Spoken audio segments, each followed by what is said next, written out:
Compañero, mire, la profesora Fabiola para el grupo B no puede darle la clase el 19. Ella tiene una defensa y le va a dar la clase el día sábado. Pero, ojo, el día sábado 20 de julio, por grupo, por hora. ¿Qué quiere indicar esto? Que los compañeros que no le han pasado a ella la propuesta, ¿verdad? Que hay bastante que no se lo han pasado por el correo. Ella lo va a citar, ustedes se comunican con ella para saber la hora para que ella la pueda atender. Ella va a atender todo ese día, pero por grupo por hora. Pues. El grupo tal por hora. Hoy se creó un correo, que ahorita se lo hago para que lo anoten, con una clave que es las personas que no le hayan pasado la propuesta al correo anterior. Ella creó hoy un correo para que todos se lo pasen por ahí, pero los que no se lo hayan pasado. Los que ya lo pasaron, no. ¿Ok? Bueno. ¿Cuál es el correo? El correo es de dedo, D de papá,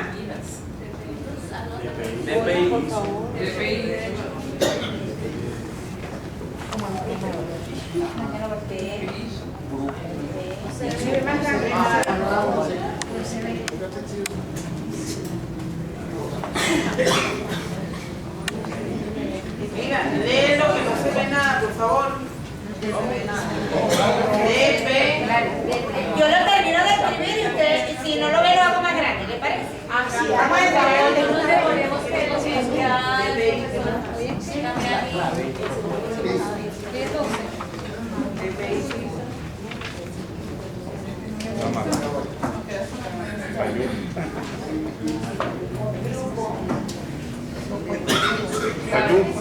No se ve.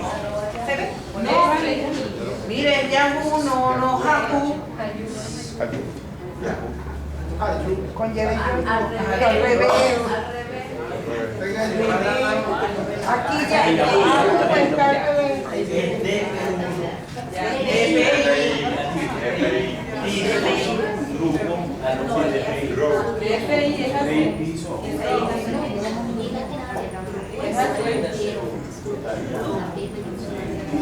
Es ahí en mayúscula, profesora.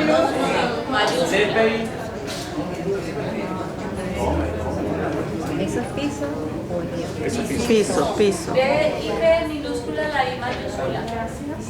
Piso, grupo@yahoo.com. Y la clave es propuesta 01. Ya eso es todo. La I es mayúscula, ¿verdad?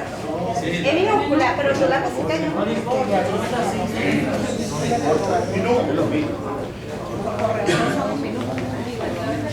no. Bueno, buenas tardes. Sí. ¿Qué vamos a hacer hoy? Nosotros en los días que hemos trabajado juntos, hemos privilegiado, hemos reflexionado, hemos analizado fundamentalmente el papel del sujeto en el campo de la investigación. Hoy se la vamos a dedicar al objeto, aunque nosotros vimos que pedagógicamente se pueden separar el investigador de su objeto de estudio, es decir, el sujeto del objeto, pero que en la realidad, con el modelo marxiano que trabajamos, el modelo de Carlos Marx, vimos cómo esa relación no es una relación dicotómica o una relación dualista, que por un lado está el objeto y por el otro lado está el sujeto, por un lado está el investigador, por otro lado está el sujeto de estudio, sino que nosotros como sujetos epistémicos, cuando decimos sujetos epistémicos, como productores de conocimiento, que queremos conocer una parte de la realidad, comprender una parte de la realidad, explicarla, es decir, como constructores de explicación, porque al final de cuentas, vean bien que el paso de una licenciatura a una maestría es que mientras en una licenciatura repetimos el conocimiento que han producido otros, aquí el reto de nosotros es producir conocimiento. Vean que es un salto cualitativo. Salto cualitativo bien importante que hay que interiorizarlo, ¿no? Hay que interiorizarlo y es difícil porque todo nuestro proceso de formación y todo nuestro proceso de estructuración mental durante años, desde el kinder hasta la universidad, es que éramos incapaces de producir conocimiento y todo el conocimiento ya está dicho. Por consiguiente, lo que tenemos nosotros es que reproducir, repetir como loros lo que otros han dicho. Entonces tenemos esa estructura, ¿ves? Estamos preparados. Entonces imagínate la ruptura que tenemos que dar. Señores, sobre Venezuela es muy poca la producción de conocimiento que se ha hecho. Es decir, cuando decimos producción de conocimiento, explicar la estructura y el funcionamiento de las diferentes estructuras e instituciones de nuestro país. Sobre América Latina también, sobre el Caribe también.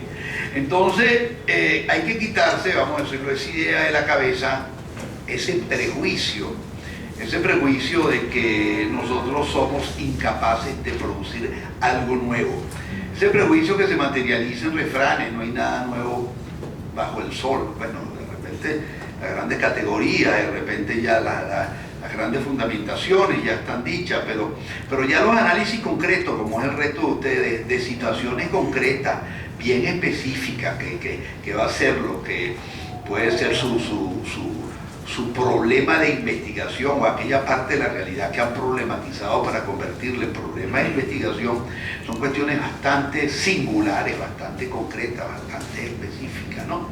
Que no podemos ir a comprar el libro en la librería sobre que nos explique estos miles de casos concretos que tenemos que explicar y producir. Es decir, no existe, ese es el reto de nosotros, la construcción, repito, de explicación, de explicar algo. Claro, explicar algo es buscar el origen, la génesis, depende de lo que queramos explicar. Por eso que las investigaciones, como ustedes vieron, pueden ser investigaciones descriptivas, describir el fenómeno, porque cuando nadie ha descrito el fenómeno no se conoce, y describir el fenómeno es quedarse en la parte apariencial, o ir un poco más profundo, no describirlo, o la naturaleza del problema nos ha dicho que el fenómeno ya existen otras investigaciones en la historia, porque cada problema tiene una historia, los problemas tienen historia, y hay problemas que tienen muchas investigaciones y hay problemas que no tienen investigaciones. Hay problemas que en un momento no tenían ninguna investigación y hoy tienen muchas investigaciones. Y cuando se descubre el SIDA, los científicos andaban vueltos locos porque no existía, vamos a decirlo, ninguna teoría en relación a ese acontecimiento biológico, pero hoy por hoy sí encontramos, si vamos a hacer una investigación sobre ese hecho, nosotros hay miles de diagnósticos sobre ese hecho, ya está muy bien descrito, porque tenemos, bueno, y ya se ha avanzado mucho del paso de las investigaciones aparienciales descriptivas de la caracterización de la estructura y el funcionamiento del fenómeno hasta llegar a explicarlo. Hay una serie de hipótesis pero se puede seguir avanzando, ¿no? Pero entonces puede ser el ejemplo, así como el ejemplo, cualquiera de los problemas que ustedes van a investigar tienen una historia. Por eso que lo que yo recomiendo es conocer la historia del problema. ¿Te recuerdas cuando hablamos aquí de derribar puertas abiertas? Nos metíamos una investigación y cuando terminamos la investigación hay miles de investigaciones sobre el tema. ¿Por qué? Porque no investigamos sobre el tema, ¿no? Bien, y hacía la analogía con la puerta abierta, ¿no? Que tumbamos la puerta y cuando la tumbamos para salir nos damos cuenta que estaba abierta. Bien, pero cierro aquí el paréntesis y vamos a volver al tema de la tarde de hoy. Hoy vamos a reflexionar sobre todo sobre el objeto. El objeto de estudio, el objeto de reflexión. Vamos a reflexionar sobre un concepto y una categoría fundamental para el poder entender cualquier investigación. Ya la hemos mencionado aquí, pero hoy vamos a profundizar un poco más. Y es la categoría de sociedad. ¿Por qué? ¿Por qué es importante esta categoría? porque el fenómeno, vean bien, el problema o la problematización de la realidad, que la vamos a convertir en problema de investigación, está en la sociedad. Es decir, no sabemos qué es la sociedad, no podemos investigar. Podemos, no. Claro, en nuestro caso, vean, es la sociedad internacional. Es la sociedad internacional. Podemos construir o trabajar con un concepto abstracto que abarque tanto las sociedades nacionales como la sociedad internacional, o un concepto bastante abstracto que nos permita estudiar una micro sociedad o una macro sociedad. No estamos en el ámbito de la macro sociedad, pero sí se pueden se construyen conceptos abstractos que logran tomar la especificidad, la esencia de la sociedad, los elementos fundamentales que pueden estar presentes en una micro sociedad o en una sociedad con S mayúscula, una macro sociedad que nos permite interpretar y trabajar, independientemente de si las investigaciones son muy singulares, muy concretas, muy específicas, pero todas tienen que tener tener claro el concepto de sociedad. Este es uno de los grandes efectos de las investigaciones que yo he encontrado. Recuerdan que comenzamos el primer día de clase que entendían ustedes por sociedad y no logramos definirla. Recuerdan ante el primer concepto, ante el concepto de conocimiento, y decíamos algo por aquí, algo por allá, por aquí, y fuimos entre todos construyendo el concepto de sociedad. Entonces, vean bien la importancia del concepto para la investigación. Ustedes saben que una de las características fundamentales de toda investigación es lo que se conocen con el nombre de instrumentos teóricos conceptuales, o los manuales de investigación lo llaman, a mí no me gusta llamarlo marcos teóricos, por algo muy simple, porque ninguna investigación, ningún hecho habla por sí solo, lo ponemos a hablar con la teoría. Es decir, no es la sociedad la que al observarla, porque es difícil observarla, al observarla no la podemos observar de manera directa, pero no es la sociedad como hecho fáctico, como hecho real, como hecho material, que nos va a dar su definición,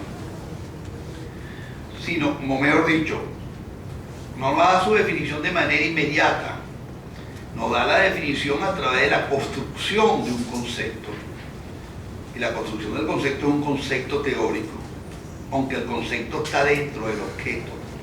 Lo que pasa es que en el acto cognitivo, a través del proceso de investigación, captamos sus características fundamentales, o su esencia, o su núcleo esencial, sus especificidades, ¿no? Bien, pero ya cuando estamos en el campo de investigación,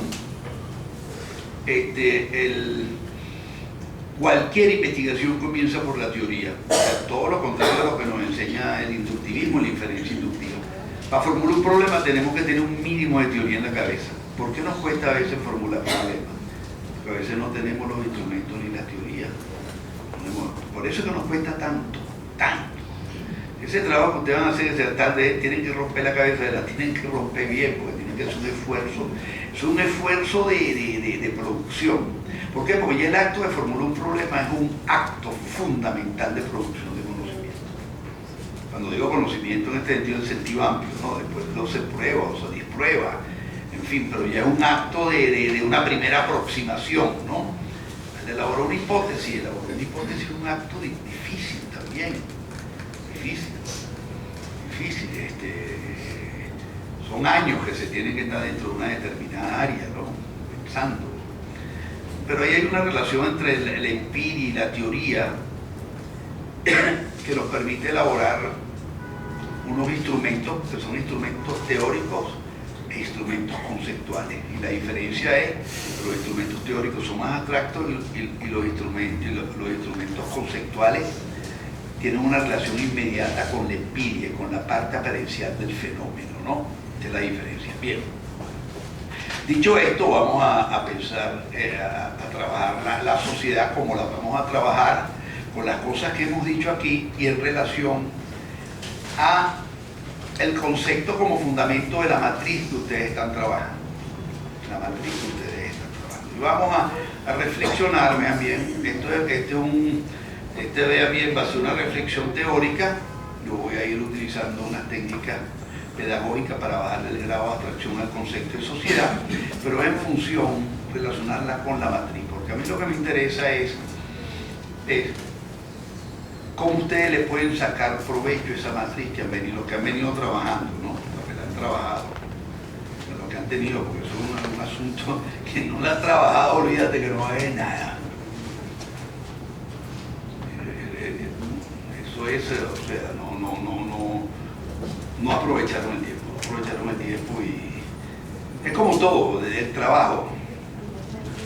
Es difícil. Yo durante mucho tiempo agarraba y me levantaba y leía toda la prensa y tenía después de 2 horas sistematizada toda la prensa en las matrices.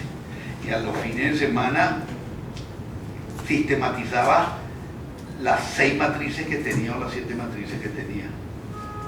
Pero entonces ya tenía un cuadro de la semana, de las correlaciones de fuerza, de las luchas, de los movimientos tácticos, de las alianzas, podía verlo.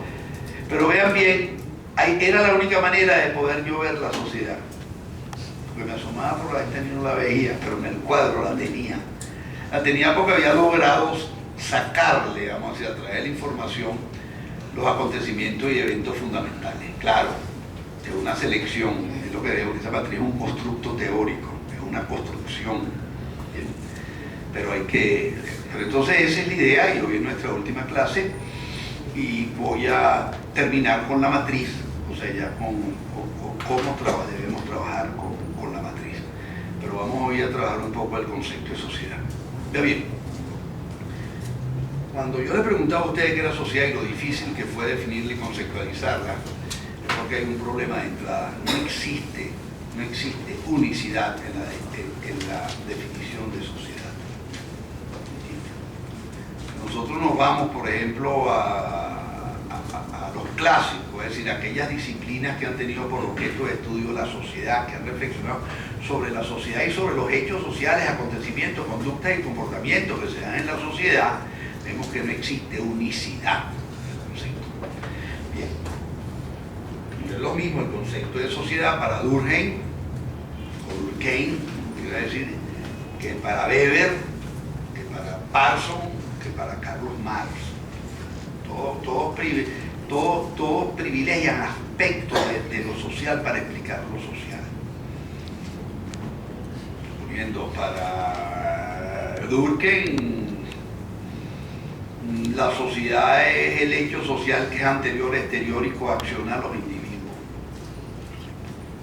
Entonces lo que hay que estudiar es el hecho social para entender la sociedad. Para Weber, la sociedad se construye con la intencionalidad de los sujetos interactuando en ella, entonces lo que hay es que conocer la intencionalidad. Y en fin, así podemos ir uno por uno, viendo lo que es lo social, lo que es del objeto de estudio, cómo se construye el objeto de estudio. Porque toda disciplina, vean bien, toda disciplina para nacer históricamente tiene que tener 2 elementos. Un elemento es sujeto de estudio. Si tiene sujeto de estudio, ya es un paso, pero tiene que tener un método. Entonces una disciplina, para que sea disciplina científica, tiene que tener un objeto de estudio y un método. Si ustedes construyen un objeto de estudio que hasta ahora no lo haya estudiado en ninguna disciplina y construyen una metodología, su metodología, ustedes pueden construir una nueva disciplina.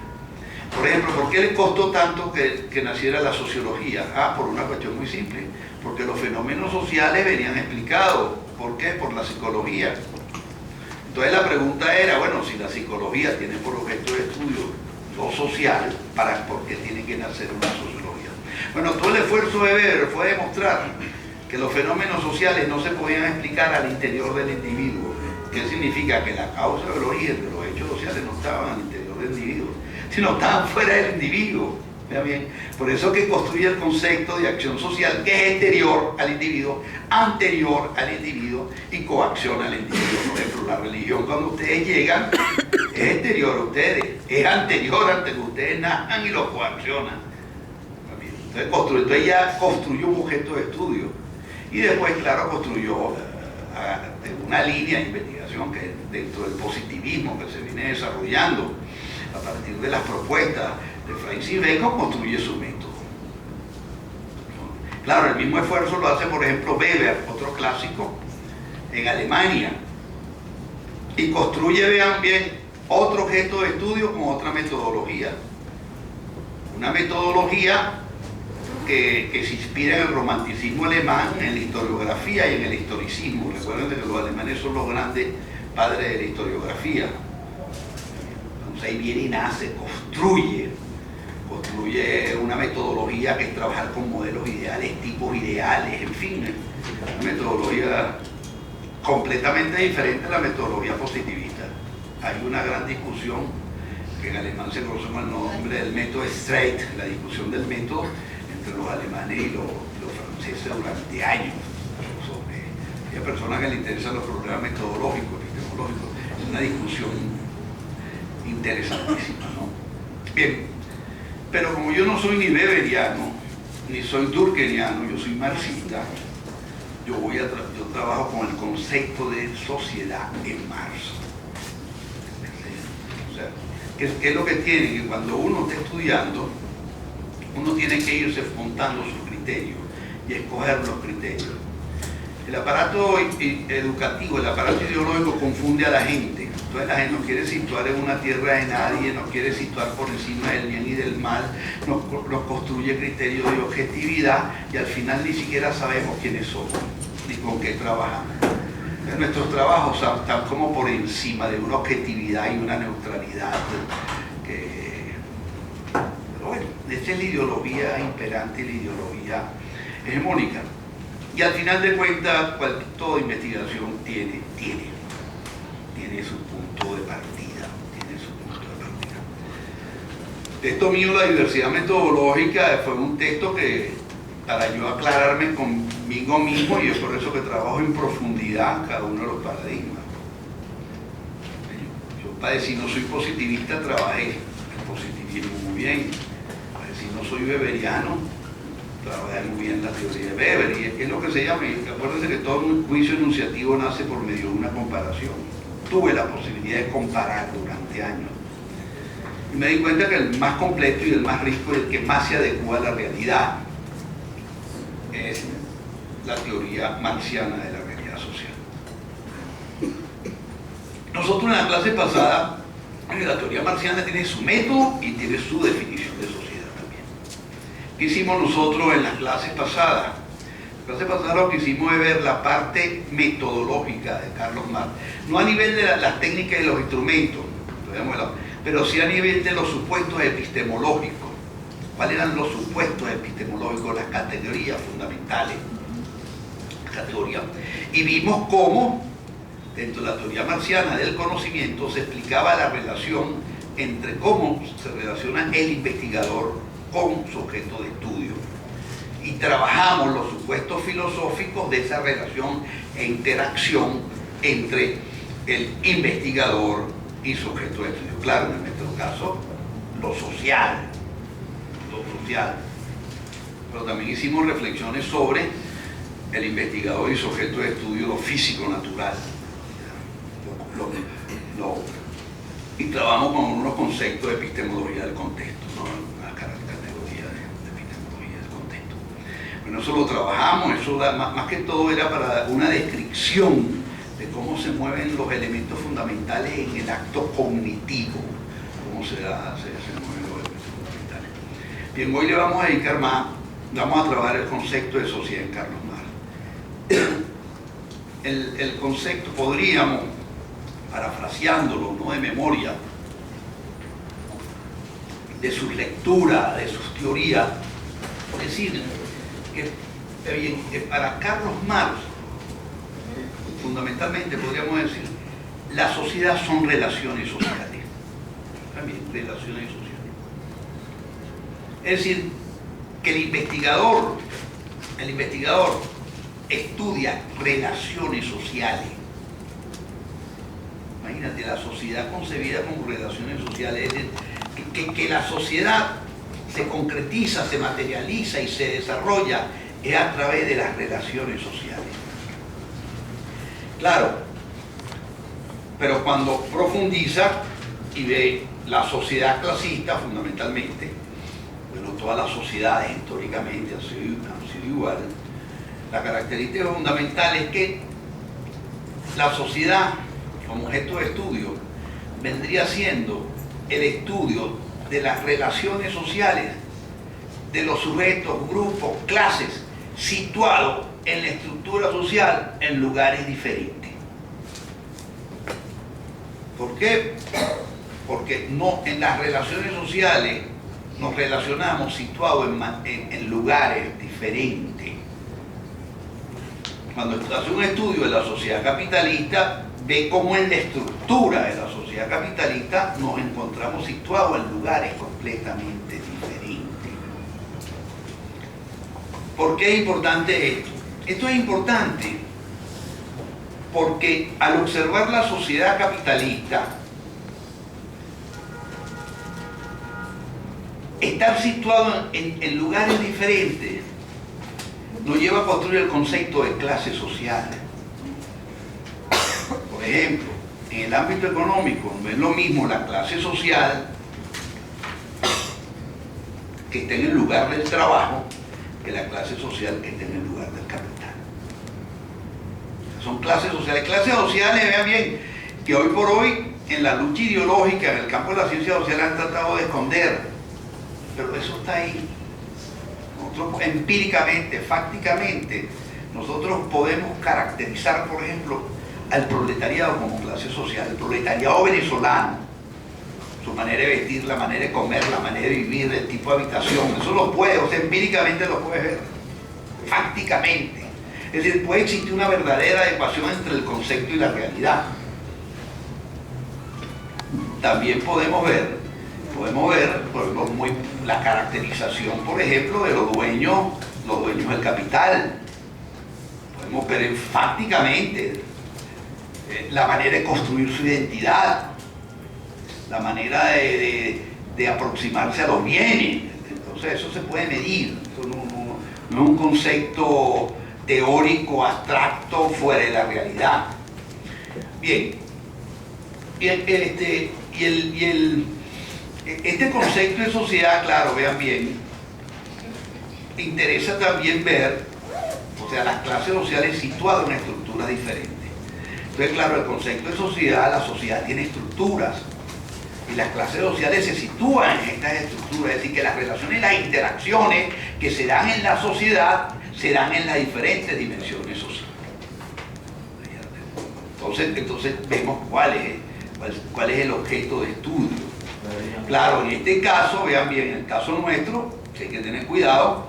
¿Por qué? Porque si vamos a ver, utilicé este concepto, el concepto, mucha gente puede trasladarlo de manera mecánica y esconder, por ejemplo, un concepto de sociedad internacional. Uno puede decir, trasladando y diciendo, no, es que en el campo internacional son las relaciones y las interacciones entre los sujetos de las relaciones internacionales que son los estados. En efecto, ahí hay una teoría y es una de las definiciones de las relaciones internacionales, pero es que no, si trabajamos con eso escondemos una serie de cosas. Por ejemplo, para mí las mismas relaciones internacionales son relaciones interrelaciones entre clases sociales. Eso. Pero todo el derecho internacional ha encubierto y ha ocultado esto. Entonces no entendemos la realidad. Nosotros no podemos entender la realidad desde el derecho de Snowden, no la podemos entender desde el derecho internacional. Podemos entender otros elementos. Las relaciones e interrelaciones que se dan. Sí, hay relaciones de poder, entonces este es un concepto fundamental que es el concepto de poder. Pero el concepto de poder, no solamente existe el poder entre los estados, pues hay una serie de elementos en la globalización que tenemos que entenderlo en las relaciones de poder. Hoy por hoy en la Organización de Naciones Unidas la influencia de las transnacionales es total. Pónganse a ver toda la mercantilización de las relaciones internacionales a través de la organización. Y por eso tomamos posiciones, porque renunciamos al CIADI. ¿Por qué tenemos que renunciar a una serie de organismos internacionales? Entonces, son decisiones políticas en el campo jurídico, son decisiones políticas que son decisiones políticas, claro, y al ser políticas son jurídicas, al ser jurídicas son económicas, ¿ves? Ahí tenemos el concepto de totalidad que estuvimos trabajando, ¿no? Cómo se sintetiza en un hecho todas las dimensiones sociales. Entonces, claro, depende del concepto. A mí me permite ver, cuando en las relaciones internacionales, las relaciones entre clases fundamentalmente, las relaciones entre las transnacionales y los estados nacionales. Me permite ver la violación de soberanía, la mutación del concepto de soberanía, todo esto tenemos que verlo, ¿no? Tenemos que ver lo que... Bueno, claro, hoy por hoy hay una serie de teorías en el campo de las relaciones internacionales, teorías propias de las relaciones internacionales, que toman en consideración a estos sujetos como elementos fundamentales del derecho internacional público. Ahora, ¿cómo funciona la sociedad? ¿Cómo funciona la sociedad? Yo voy a utilizar pedagógicamente un método. Nosotros podemos hacer una analogía para ver cómo se relaciona la economía con la política, con la ideología, con la cultura, cómo se relaciona.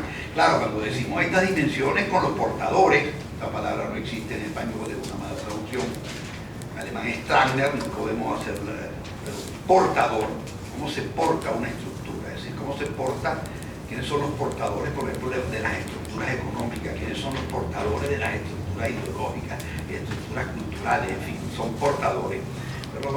Entonces, las dimensiones y los portadores, las clases sociales de estas dimensiones, cómo se mueven, cómo podríamos ver el funcionamiento de una sociedad, cómo tener más o menos una idea de cómo funciona una sociedad, porque lo que nos interesa es explicar cómo funciona la sociedad, su estructura y funcionamiento. Tal por el marxismo, muchos han utilizado una serie de analogías. Marx utiliza el concepto de infraestructura, superestructura. Para Carlos Marx, la infraestructura tiene que ver en una sociedad con el ámbito económico. Todo lo superestructural tiene que ver con lo jurídico, con lo político, con lo cultural. Utiliza esa. Hay otros que utilizan para explicarla la analogía del edificio, ¿no? Entonces, bueno, la sociedad sería como un edificio, ¿no? El edificio lo sustentan las bases y después, es decir, que las bases, lo que está bajo tierra, sería el ámbito económico. Claro, cuando digo el ámbito económico no veo un concepto abstracto, todo lo que tiene que ver, o sea, lo económico en sí, los portadores o Tragner del ámbito económico, las clases sociales, y la manera como nos relacionamos y nos interrelacionamos en todas las dimensiones del ámbito económico. Y lo superestructural en este caso sería la parte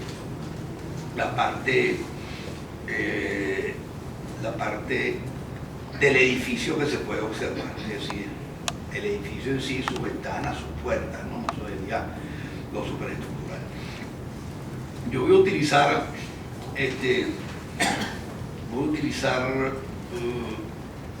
una analogía, me parece bien sencilla.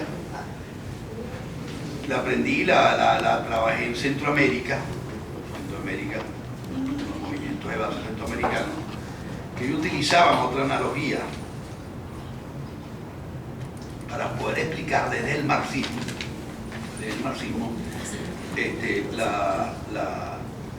lo que es la sociedad. Bien.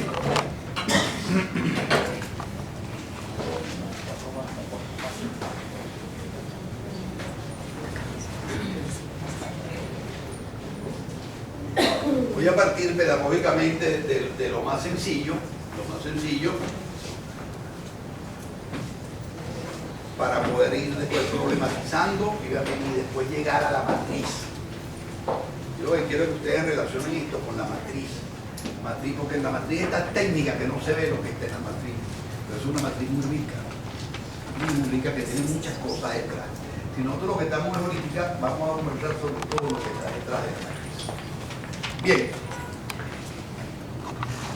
voy a utilizar la analogía del árbol.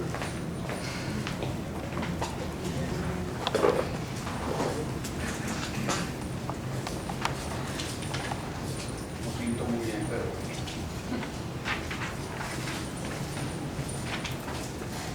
raíz.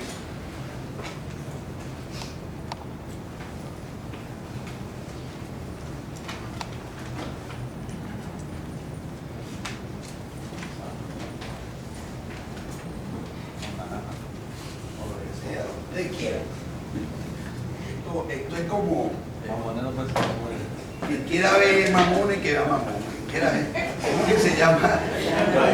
El maná, ¿se recuerdan el maná? Que uno quería comer pollo y comía el maná, ¿no? Entonces, más o menos así. Si quieren naranja, naranja. Bien, vean bien, esta es la analogía, es la siguiente, ¿no? Vean bien, aquí tenemos tres elementos fundamentales. Vean bien. Esto está por debajo de tierra. Porque nosotros lo que vemos fundamentalmente son esta serie de manifestaciones. Pero aquí la raíz representa toda la dimensión económica de la sociedad.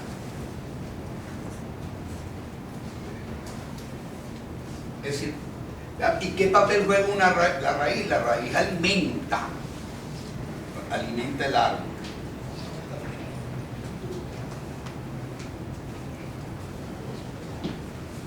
Vamos a imaginarnos que cada raíz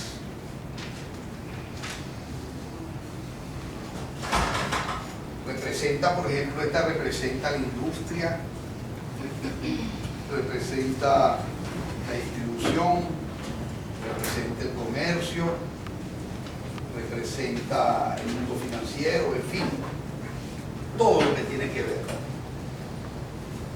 Y fundamentalmente, claro, pues cuando decimos la industria, estamos hablando de relaciones sociales en el ámbito industrial, articulado con el ámbito de la distribución, que son relaciones entre la industria, la distribución, pero se da entre seres humanos, o sea, los que portan, la industria, los que portan, ¿ves? Los portadores, son los individuos, pero los individuos podemos caracterizarlos en clases sociales. Estos se parecen y estos se parecen. En el campo del mundo de la finanza también, en el campo del consumo, en el campo del comercio, no es lo mismo que quien vende que quien compra, no es lo mismo el consumidor que el productor, o el distribuidor, o el que comercia. Entonces vean bien, la raíz representa un ámbito de la sociedad, el ámbito económico, repito, y las relaciones sociales que se dan en ese ámbito, que son múltiples. Podemos empezar a conversar, a describir los diferentes tipos de relaciones sociales que se dan en el ámbito de la economía. Bien. La raíz juega un papel fundamental porque alimenta el árbol. Después viene el sustento del árbol, vamos a decir, el tronco. Aquí el tronco, ¿qué representaría? ¿Ves que estamos haciendo una analogía? Aquí en el tronco encontramos toda una serie de estructuras o instituciones. Aquí encontramos el Estado, encontramos el gobierno, encontramos los partidos políticos. ¿Qué ámbito es ese? Encontramos las leyes, encontramos la Asamblea Nacional.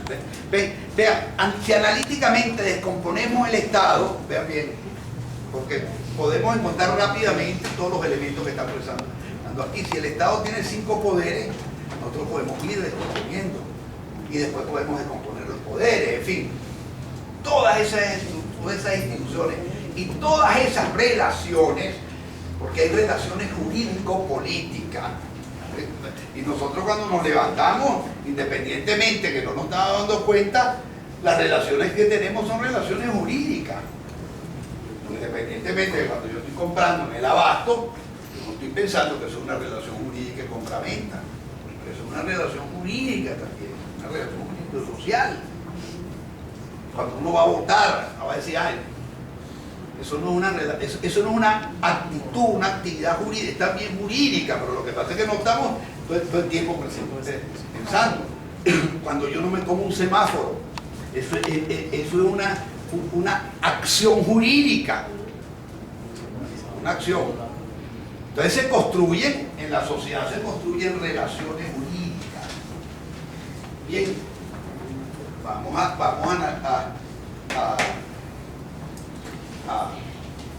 a ubicar aquí la dimensión política jurídica de la sociedad.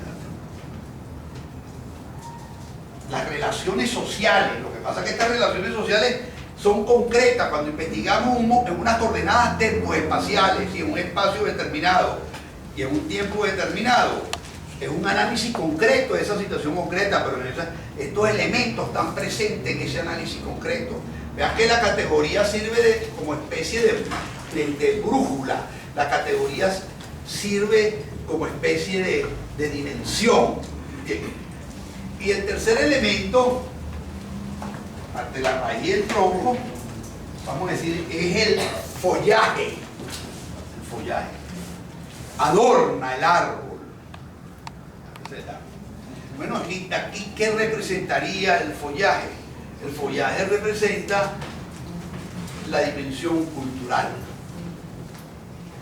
o sea, el ámbito de la cultura, el ámbito de los sistemas de representación, y la sociedad da sus frutos, Claro, vean bien, una ley es un fruto cultural.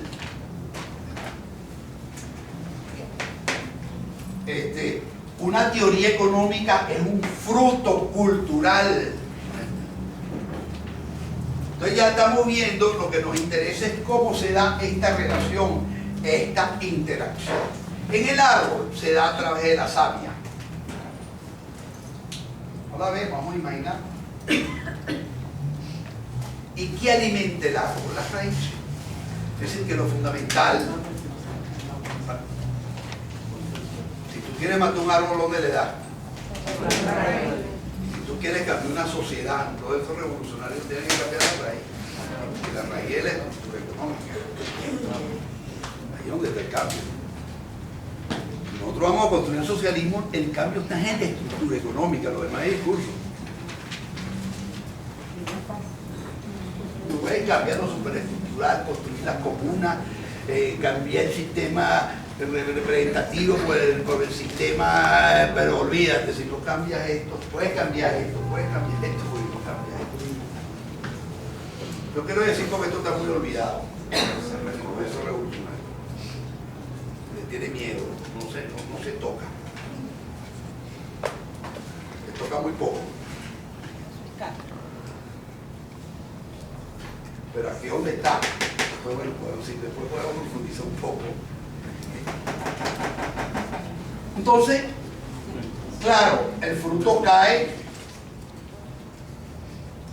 alimenta, se pudre, en fin, es un ciclo que se da en su interior. ¿Cómo explica Carlos Marx este ciclo? Este ciclo lo explica de la siguiente manera, ¿verdad? Cuando Carlos Marx dice, ¿qué es lo fundamental para que exista sociedad? Parece que él es filósofo, ¿no? Y él dice, lo fundamental es satisfacer las necesidades. Es como nosotros, vean que esto tiene que ver con la vida, esto tiene que ver con la existencia de cada uno de nosotros, para que nosotros podamos vivir que necesitamos, no como colectivo individualmente. Si nosotros no logramos reproducir nuestra vida, satisfacer nuestras necesidades mínimas, olvídate. Bueno, eso es lo que satisfacer nuestras necesidades a través del trabajo. El trabajo que es la intermediación entre el hombre y la naturaleza. ¿Para qué? Para dominarla y satisfacer sus necesidades, independientemente que la esté destruyendo. Y para satisfacer las necesidades, ¿qué es lo que hace el hombre? Vean bien, para poderlas satisfacer, ¿qué es lo fundamental que hace? Relaciones sociales. Bueno, nos organizamos en relación. Tenemos una relación social para poder dominar la naturaleza y satisfacer las necesidades. ¿Te imaginas? Vean el concepto de relación. Vean la importancia del concepto de relación social en el ámbito económico. Por eso que Carlos Marx estudia las relaciones sociales, fundamentalmente en el capitalismo, pero es cómo se relacionan los hombres en las sociedades preclasistas. Esto es fundamental con él, que es el origen de la propiedad privada, de la familia, que trabaja eso, de la sociedad preclasista. ¿Cómo nos organizamos nosotros para dominar la naturaleza y satisfacer las necesidades en el esclavismo? Ahí hay relaciones sociales. Entonces, las investigaciones nos dicen cómo se dan las relaciones sociales entre el esclavo y el patrón. Y cómo se satisfacían las necesidades. Y cómo se distribuía la producción para satisfacer las necesidades. Bueno, esto cambia históricamente. Estas relaciones cambian. Mutan. Se transforman. Claro, por eso. Y eso lo permite entender la historia. Por eso que para un marxista la historia es la historia de las relaciones sociales, no es la historia cronológica, no es la historia del cuentico, no es la historia de la batalla, sino que está detrás de la batalla, que está detrás del fascismo, que está detrás de, en fin, de una dictadura militar, que está detrás de una democracia representativa. Vean que es construir explicación. Bien. Bueno, ¿qué sucede? Bueno, y así va construyendo toda su teoría. Una teoría que nos permite entender, como toda teoría. ¿Qué papel cumple una teoría? Tengan esto claro. Una teoría lo que nos da es explicación. La función de una teoría es explicarnos algo. Claro, uno en este momento dice, bueno, yo tengo una teoría. Una pregunta, uno puede decir, ¿cómo se construyó la teoría? ¿Qué metodología se utilizó para construir la teoría? ¿Cómo este señor? Porque no es lo mismo, pues yo agarro el libro de Connie Méndez y cómo Connie Méndez construye esa explicación. Connie Méndez con sueño y graba, no construye, claro, no me sirve, no me sirve la metodología de ella de construcción de explicación. Hay gente que interesa en la metodología. Y el mañana ustedes se estén graduando, yo quiero ver la metodología, cualquiera que sea, pero con mínimo de sistematicidad y rigurosidad con la cual ustedes construyeron eso. Es cuando enfrentamos a un trabajo. Pero bien, seguimos con esto. Entonces construye su teoría. La teoría de la sociedad en este caso es que a través del trabajo dominamos la naturaleza, satisfacemos nuestras necesidades. Y a través de la organización social del trabajo, entonces se construyen modos de producir cosas para satisfacer las necesidades. Entonces se elabora el concepto de modo de producción. Y en el concepto de modo de producción juega un papel fundamental en la construcción, no del árbol, en este caso, pero de la construcción de la sociedad. Entonces para nosotros saber cómo es la sociedad venezolana, con la sociedad internacional, tenemos que ver cómo es el modo de producción en Venezuela. Como lo que nos pasó en la generación mía, era que leíamos El Capital y creíamos que estábamos analizando una sociedad industrializada, una sociedad rentista petrolera. ¿Entiendes? Tiene una característica propia Nosotros tenemos un modo de producción diferente. América Latina tiene un modo de producción diferente. Entonces, la gente que estudiaba en Europa creía que se leía el modo de producción en Inglaterra o las teorías y empezaba a interpretarla. Eso es un error gravísimo. Pero bien,